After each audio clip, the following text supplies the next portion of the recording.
ਸਤਿ ਸ਼੍ਰੀ ਅਕਾਲ। ਤੁਸੀਂ ਜੁੜੇ ਹੋਏ ਹੋ ਪੰਜਾਬੀ ਰੇਡੀਓ USA ਦੇ ਨਾਲ ਤੇ ਮੈਂ ਹਾਂ ਪ੍ਰਵੀਨ ਸ਼ਰਮਾ ਹਾਜ਼ਰ ਹਾਂ ਇੱਕ ਹੋਰ ਨਵੀਂ ਰਿਪੋਰਟ ਦੇ ਵਿੱਚ। ਦੋਸਤੋ, ਤੁਸੀਂ ਆਮ ਹੀ ਚਰਚਾ ਸੁਣਦੇ ਹੋਣੇ, ਆਮ ਹੀ ਖਬਰਾਂ ਸੁਣਦੇ ਹੋਣੇ ਆ ਕਿ ਬੀਜੇਪੀ ਲੀਡਰ ਨੇ ਫਲਾਂ ਬੰਦੇ ਨੂੰ ਕਿਹਾ ਤੂੰ ਪਾਕਿਸਤਾਨ ਚੱਲ ਜਾ, ਫਲਾਂ ਨੂੰ ਕਿਹਾ ਤੂੰ ਐਂਟੀ ਨੇਸ਼ਨ ਆ। ਇਹ ਇੱਕ ਇਹਨਾਂ ਦੇ ਟ੍ਰੈਂਡ ਆ ਕਿ ਜਿਹੜਾ ਬੰਦਾ ਮੋਦੀ ਸਾਹਿਬ ਨੂੰ ਸਵਾਲ ਕਰਦਾ ਜਾਂ ਅਮਿਤ ਸ਼ਾਹ ਨੂੰ ਸਵਾਲ ਕਰਦਾ, ਮੋਦੀ ਸਰਕਾਰ ਨੂੰ ਸਵਾਲ ਕਰਦਾ ਵਾ, ਉਹਨੂੰ ਕਹਿੰਦੇ ਕਿ ਤੂੰ ਪਾਕਿਸਤਾਨ ਚੱਲ ਜਾ। ਪਰ ਇਹਨਾਂ ਦੀ ਹੀ ਪਾਰਟੀ ਦੇ ਬੰਦੇ, ਇਹਨਾਂ ਦੀ ਪਾਰਟੀ ਦੇ ਵਿੱਚ ਸਰਗਰਮ ਆਗੂ ਐਂਟੀ ਨੇਸ਼ਨ ਐਕਟੀਵਿਟੀਜ਼ ਦੇ ਵਿੱਚ ਵੀ ਨੇ, ਦੇਸ਼ ਵਿਰੋਧੀ ਗਤੀਵਿਧੀਆਂ ਦੇ ਵਿੱਚ ਵੀ, ਤੇ ਦੇਸ਼ ਦੇ ਅੰਦਰ ਉਥਲ ਪੁਥਲ ਜਿਹੜੀ ਹੋ ਰਹੀ ਆ ਉਹਦੇ ਵਿੱਚ ਵੀ ਇਨਵੋਲਵ ਨੇ। ਇਹ ਗੱਲਾਂ ਅਸੀਂ ਕਿਉਂ ਕਹਿ ਰਹੇ ਹਾਂ? ਕਿਉਂਕਿ ਲੰਘੇ ਦਿਨੀ ਦੋ ਵੱਡੀਆਂ ਵਾਰਦਾਤਾਂ ਵਾਪਰੀਆਂ ਭਾਰਤ ਦੇ ਵਿੱਚ। ਪਹਿਲੀ ਤਾਂ ਜੰਮੂ ਕਸ਼ਮੀਰ ਦੇ ਵਿੱਚ ਦੋ ਅਲ-ਕਾਇਦਾ ਦੇ ਅੱਤਵਾਦੀਆਂ ਨੇ ਆਤਮ ਸਮਰਪਣ ਕੀਤਾ, ਜਿਵੇਂ ਲਸ਼ਕਰ ਦੇ ਅੱਤਵਾਦੀਆਂ ਨੇ ਸਮਰਪਣ ਕੀਤਾ। ਉਹਨਾਂ ਦੇ ਵਿੱਚੋਂ ਇੱਕ ਬੰਦਾ ਬੀਜੇਪੀ ਨਾਲ ਲਿੰਕਡ ਸੀ।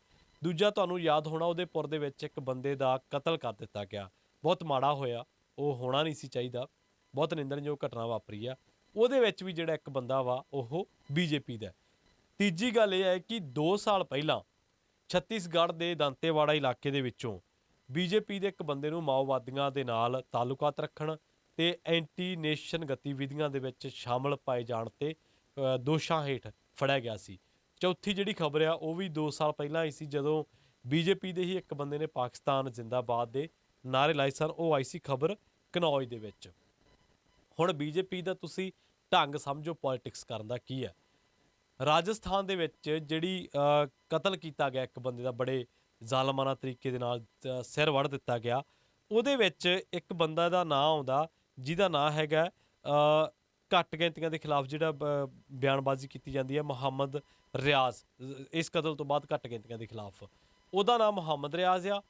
ਇਹ ਮੁਹੰਮਦ ਰਿਆਜ਼ ਕੌਣ ਆ? ਇਹ ਬੀਜੇਪੀ ਦਾ ਬੰਦਾ ਵਾ ਤੇ ਬੀਜੇਪੀ ਲਈ ਕੰਮ ਕਰਦਾ ਵਾ। ਬੀਜੇਪੀ ਦਾ ਲੋਕਲ ਲੈਵਲ ਦਾ ਇਹ ਲੋਕਲ ਲੈਵਲ ਤੇ ਸਰਗਰਮ ਜਿਹੜਾ ਵਰਕਰ ਮੰਨਿਆ ਜਾਂਦਾ।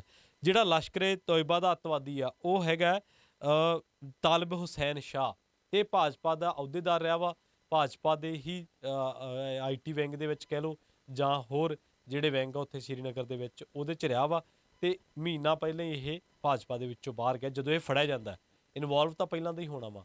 ਤੇ ਇੱਥੋਂ ਤੱਕ ਕਿ ਇਹ ਬੰਦੇ ਦੀਆਂ ਅਮਿਤ ਸ਼ਾਹ ਦੇ ਸੋਫੇ ਤੇ ਬੈਠੇ ਆ ਤੇ ਇਹ ਮਗਰ ਖੜਾ ਵਾ। ਇੱਥੋਂ ਤੱਕ ਵੀ ਫੋਟੋਆਂ ਆਈਆਂ ਇਹਦੀਆਂ। ਸੋ ਹੁਣ ਤੁਸੀਂ ਦੇਖੋ ਵੀ ਜਿਹੜਾ ਬੰਦਾ ਕਿ ਬੀਜੇਪੀ ਦੇ ਵਿੱਚ ਜਿਹੜੇ ਦੇਸ਼ ਧਰੋਹੀ, ਦੇਸ਼ ਵਿਰੋਧੀ ਗਤੀਵਿਧੀਆਂ ਦੇ ਵਿੱਚ ਸ਼ਾਮਲ ਬੰਦੇ ਆ, ਕਿ ਉਹ ਅਮਿਤ ਸ਼ਾਹ ਤੱਕ ਜਾਣ ਦਾ ਐਕਸੈਸ ਰੱਖਦੇ ਆ। ਜੇਕਰ ਰੱਖਦੇ ਆ ਤਾਂ ਇਹ ਬਹੁਤ ਮਾੜੀ ਗੱਲ ਆ। ਦੂਜੀ ਜਿਹੜੀ ਹੋਰ ਸ਼ਰਮਨਾਕ ਗੱਲ ਆ ਉਹ ਇਹ ਹੈ ਕਿ ਇਹ ਬੰਦਾ, ਇਹਦੀ ਫੇਸਬੁੱਕ ID ਤੇ ਲਿਖਿਆ ਹੋਇਆ ਆਈ ਸਪੋਰਟ ਨਮੋ, ਤੇ ਇਹ ਬੰਦਾ ਰਜੌਰੀ ਦੇ ਵਿੱਚ ਜਿਹੜੇ ਬੰਬ ਧਮਾਕੇ ਹੋਏ ਸੀਗੇ ਉਹਨਾਂ ਦੇ ਵਿੱਚ ਵੀ ਇਨਵੋਲਵ ਦੱਸਿਆ ਗਿਆ। ਤੇ ਦੂਜੀ ਜਿਹੜੀ ਘਟਨਾ ਵਾ ਮੁਹੰਮਦ ਰਿਆਜ਼ ਦੇ ਬਾਰੇ, ਉਹ ਵੀ ਭਾਜਪਾ ਦੇ ਨਾਲ ਉਹਦੇ ਸਬੰਧ ਜਿਹੜੇ ਆ ਉਹ ਸਾਹਮਣੇ ਆਏ ਨੇ।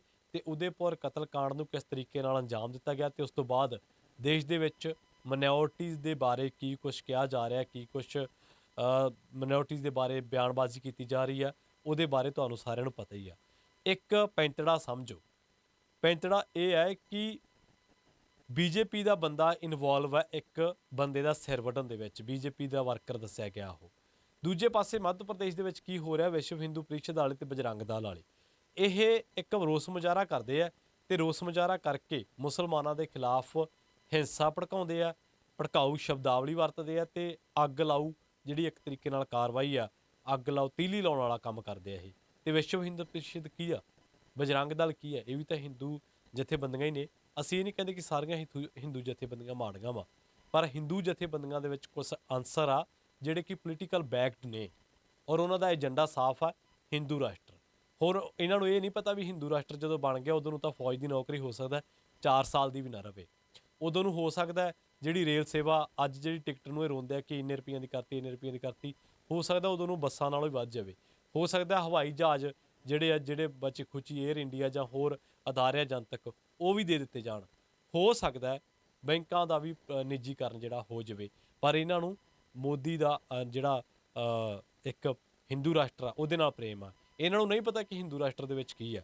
ਸੋ ਮੁੱਕਦੀ ਗੱਲ ਇਹ ਹੈ ਕਿ ਭਾਜਪਾ ਦੇ 2 ਵੱਡੀਆਂ ਘਟਨਾਵਾਂ ਦੇ ਵਿੱਚ ਇਨਵੋਲਵ ਬੰਦੇ ਆ ਤੇ ਇਹਦੇ 'ਤੇ ਮੀਡੀਆ ਦੀ ਰਿਪੋਰਟਿੰਗ ਕਿੰਨੀ ਕੁ ਜ਼ੀਰੋ ਦੇ ਬਰਾਬਰ, ਨਾ ਦੇ ਬਰਾਬਰ ਆ।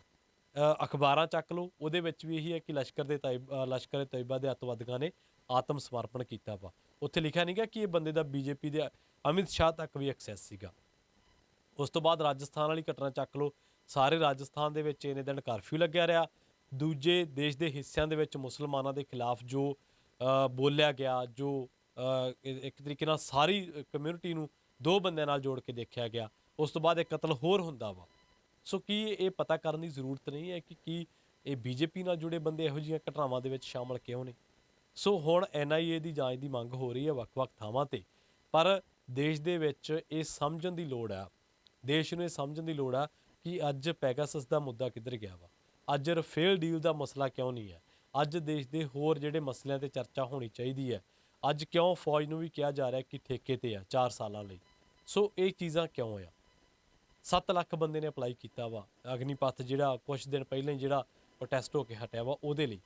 ਸੋ ਇੱਕ ਪਾਸੇ ਬੁੱਧੀਜੀਵੀ ਵਰਗ ਦਾ ਚੁੱਪ ਕਰ ਜਾਣਾ, ਮੀਡੀਆ ਦਾ ਸਰੈਂਡਰ ਕਰ ਜਾਣਾ, ਇਹ ਤੈਅ ਕਰਦਾ ਕਿ ਮੁੱਦਿਆਂ ਦੀ ਗੱਲ ਹੁਣ ਨਹੀਂ ਹੋਏਗੀ।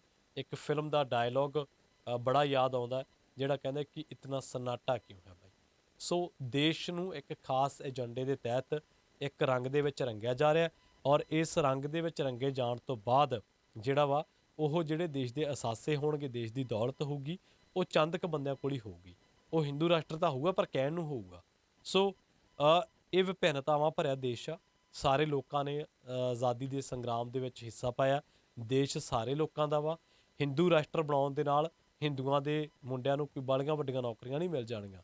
ਸੋ ਸਮਝਣ ਦੀ ਲੋੜ ਆ, ਇੱਕ ਖਾਸ ਏਜੰਡੇ ਦੇ ਤਹਿਤ ਦੇਸ਼ ਦੇ ਵਿੱਚ ਜੋ ਮਾਹੌਲ ਬਣਾਇਆ ਜਾ ਰਿਹਾ, ਉਸ ਮਾਹੌਲ ਨੂੰ ਸਮਝਣ ਦੀ ਲੋੜ ਹੈ। ਜਲਦ ਮਿਲਾਂਗੇ ਇੱਕ ਹੋਰ ਨਵੀਂ ਰਿਪੋਰਟ ਦੇ ਵਿੱਚ। ਜੁੜੇ ਰਹੋ ਪੰਜਾਬੀ ਰੇਡੀਓ USA ਦੇ ਨਾਲ। ਤੁਹਾਡਾ ਸਾਰਿਆਂ ਦਾ ਬਹੁਤ ਬਹੁਤ